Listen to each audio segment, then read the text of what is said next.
프로파일러의 시점에서 사건을 깊고 넓게 들여다봅니다. 프로파일러 수업. 대표 수강생인 밴드 브로콜리 너마저의 보컬 덕원 씨 오늘도 출석했습니다. 어서 오세요. 네, 안녕하세요. 반갑습니다. 반갑습니다. 오늘 수업 현재 유튜브로 생중계되고 있고요. 유튜브에서 표창원의 뉴스 하이킥을 검색하시면 저희 수업 장면도 보실 수 있고 댓글로 참여도 하실 수 있습니다. 문자 참여도 열려 있습니다. 짧은 건 50원, 긴 건 100원이 드는 문자 번호 샵 8001번 또는 무료인 스마트 라디오 미니와 유튜브 댓글로 의견 보내주세요. 네, 프로파일러 수업 본격적으로 시작을 하죠. 오늘 어떤 사건 만나봅니까? 네, 오늘은 최근에 일어난 충격적인 살인 사건을 다뤄볼 텐데요. 어떤 일인지 일단 준비된 내용부터 잠깐 들어보시죠. 연락을 받지 않는다는 가족의 신고를 받고 경찰이 출동했더니 연락이 안 되던 20대 여성이 집에서 숨진 채 발견됐습니다. 막 우는 소리가 나고 난리가 났어요. 보니까 경찰이 온 것 같더라고요. 집 안엔 숨진 여성의 남자친구 20대 안모 씨가 함께 있었습니다. 방 안에는 빈술병 수십 개가 쌓여 있었고 검거 당시 안 씨는 만취 상태였습니다. 안 씨는 지난주 금요일 새벽 집에서 여자친구와 함께 술을 마시다 우발적으로 범행했다고 진술한 것으로 전해졌습니다. 시신을 사흘 동안 방치했다는 건데 바로 그 방에서 배달 음식까지 시켜 먹은 것으로 조사를 했습니다. 범행 동기는 아직 정확히 밝혀지지 않았습니다. 네, 저도 이 뉴스 보고 참 참담하고 좀 가슴도 아프고 그랬는데요. 이 피의자 며칠 전에 살인 혐의로 구속됐죠. 네, 이 뉴스를 보면서 참 어떻게 이럴 수 있을까라는 생각이 들었는데요. 네, 현재 범행 동기나 구체적인 사실들이 더 나오지는 않았지만 일단 밝혀진 범행 현장 상태만으로도 너무나 충격적이거든요. 그렇죠. 그래서 오늘 PD에게 프로파일링을 의뢰해 보려고 합니다. 네, 그러면 이 사건 조금 차분하게 좀 정리를 좀 먼저 해볼까요? 네. 지난 3월 6일 일요일 밤 경찰서로 한 통의 권료가 전화 왔습니다. 20대 여성 A씨의 가족이 A씨와 연락이 되지 않는다며 신고를 했는데요. 네, 경찰은 A씨의 주거지인 경기도 고양시의 오피스텔로 출동했습니다. 사건 현장에는 숨진 A씨가 있었고 만취 상태의 20대 남성 B씨가 있었는데요. 네, 20대 남성 B씨는 자신이 A씨와 연인 관계였고 술을 마시다 다툼 끝에 우발적으로 범행을 저질렀다고 밝혔습니다. 예, 경찰 조사에 따르면 범행은 오피스텔 내부에서 벌어진 것으로 추정되고요. 난방 시설이 작동해서 시신의 부패 정도가 심했다고 합니다. 국과수의 부검 결과 사인은 질식사였고요. 네, B씨는 맨손으로 A씨를 살해한 후 시신 옆에서 며칠 동안 끼니와 술을 해결했다고 합니다. 배달 음식 그릇도 40개 이상 쌓여 있었고요. 술병도 수십 개나 발견됐는데요. 두 사람은 몇 개월 전부터 만남을 이어왔고 피의자는 뚜렷한 주거지가 없는 상태였습니다. 네, 이 사건에서 프로파일러로서 주목하는 포인트는 살인의 고의입니다.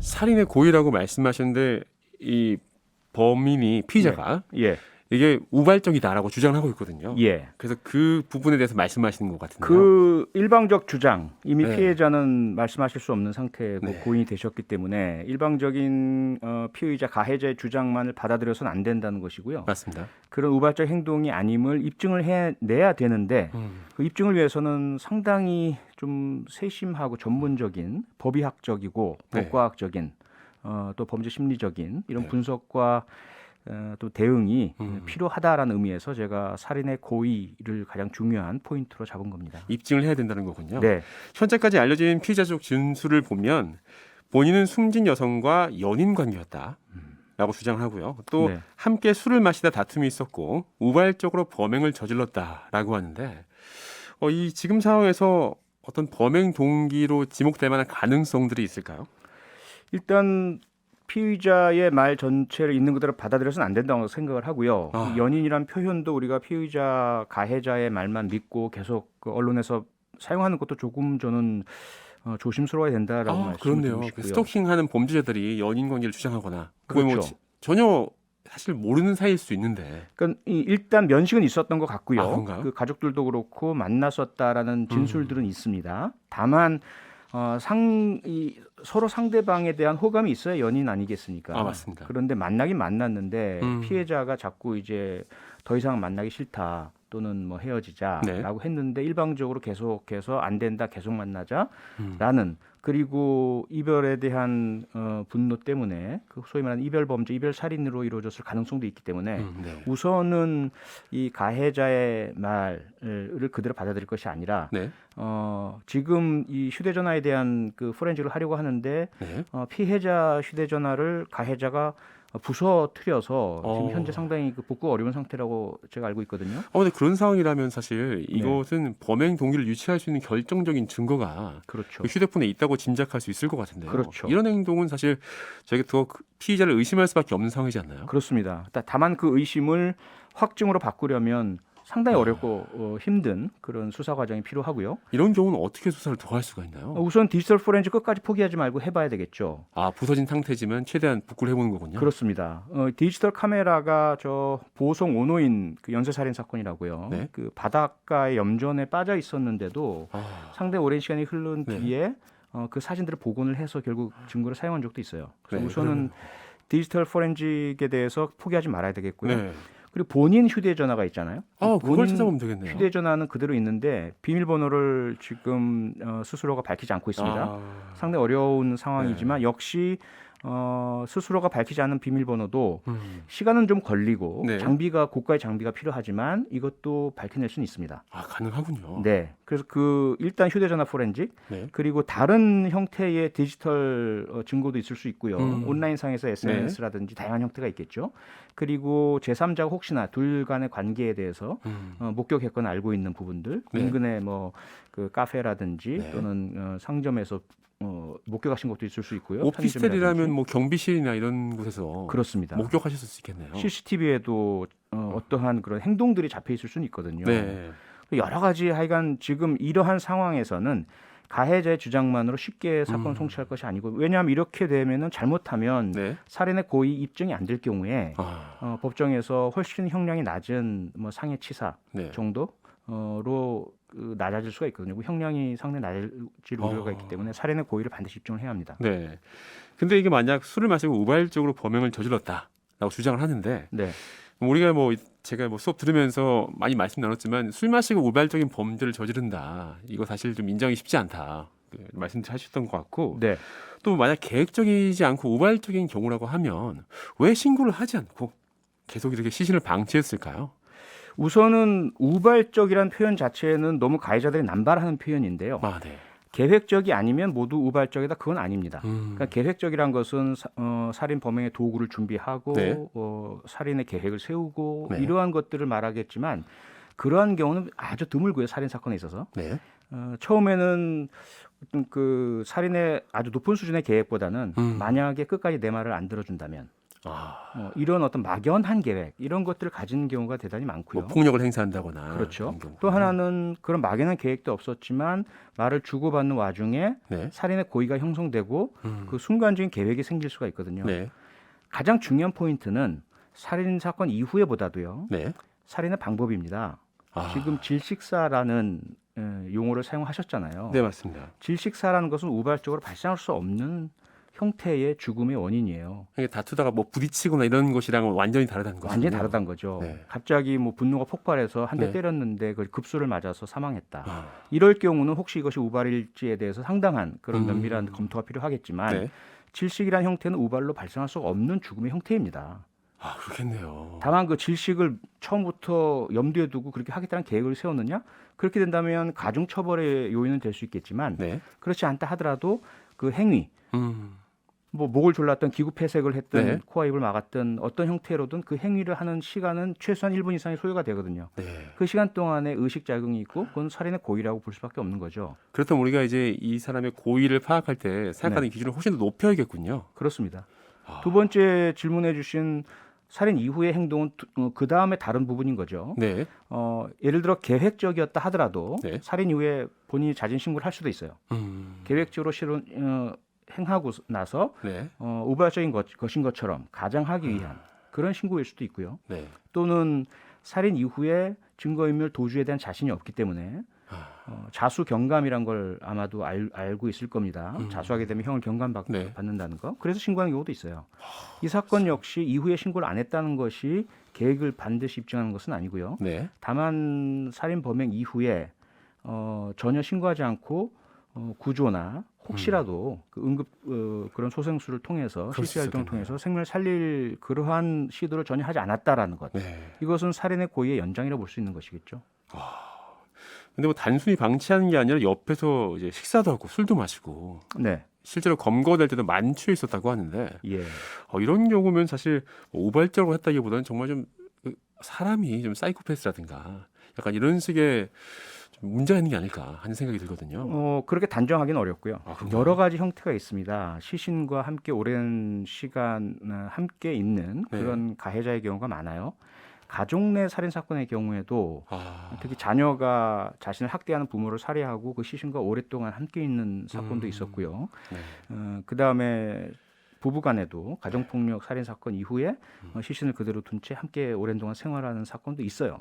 그런 사건들도 모두가 같은 원인은 아닙니다.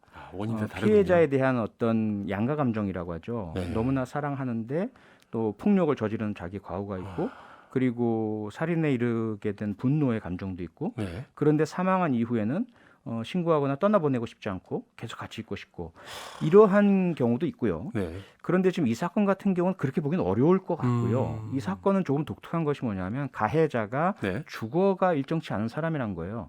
근데 그것은 되게 좀 의심스러운데요. 예, 그래서 자기가 갈 데도 없고 쉴 데도 없고 잘 데도 없으니까 그냥 이 피해자의 집에 머물면서 음식 시켜 먹고 술 먹고 그런 부분들이 훨씬 더 많은 부분을 차지하지 않을까. 그리고 피해자에 대한 어떤 네. 그 존중이랄까, 그리고 배려, 미안함 이 부분은 상당히 낮은 단계인 것 같고요. 되게 위험한 사람인 것 같아요. 상당히 위험한 사람이라고 네. 봐야죠.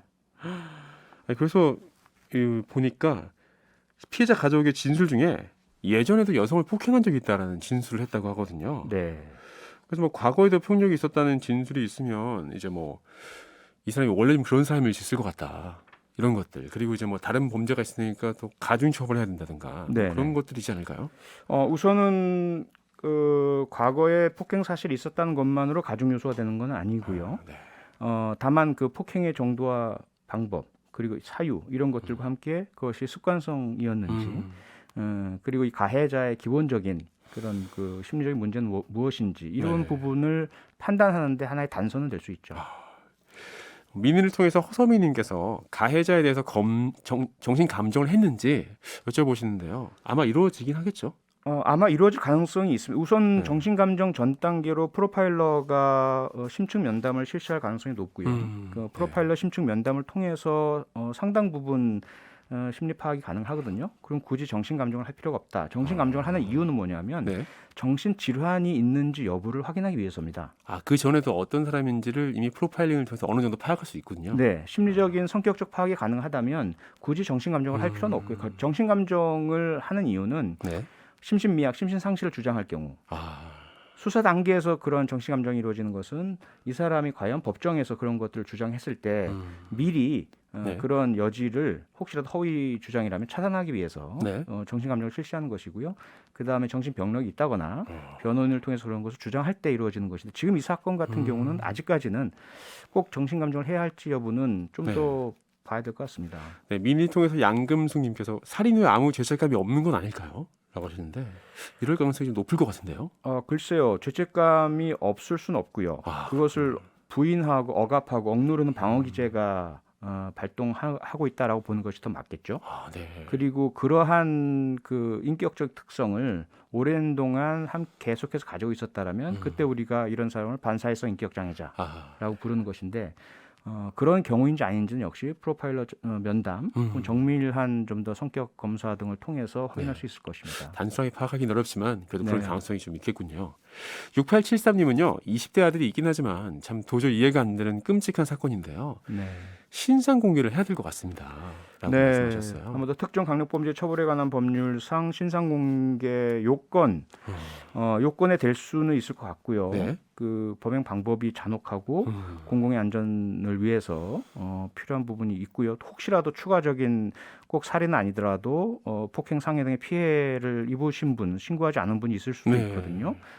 그런 부분들이 있어서 그리고 이제 범행이 거의 확실시되고 현장에서 검거됐기 때문에 네.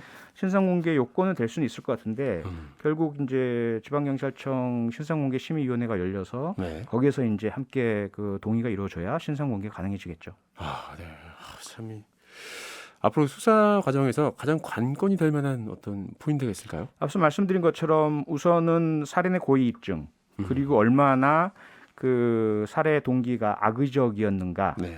최대한 고인의 그런 억울함을 밝히기 위해서라도 그리고 유가족분들의 그 안타까운 심정을 어느 정도로 위로해드리기 위해서라도 이 가해자가 정말로 얼마나 나쁜 악의를 품고 고의적으로 피해자에게 고통을 네. 가하고 살해를 했는지를 과학적으로 입증을 하는 것 이것이 수사의 관건으로 보입니다. 그래서 앞서 말씀드렸다시피 디지털 포렌식, CCTV, 주변의 탐문 수사, 가능한 모든 온라인상에서의 흔적 증거들, 그리고 가해자의 이제까지의 행적들, 가능한 모든 것들을 네. 샅샅이 파서 이 가해자의 악의를 드러내는 것이 수사의 관건이라고 생각이 됩니다. 네. 참. 여기까지 하죠. 네, 알겠습니다. 네, 다음 주에 또 다른 사건과 함께 돌아오겠습니다. 프로파일러 수업 지금까지 밴드 브로콜리 나머지의 덕원 씨였습니다. 수고하셨습니다.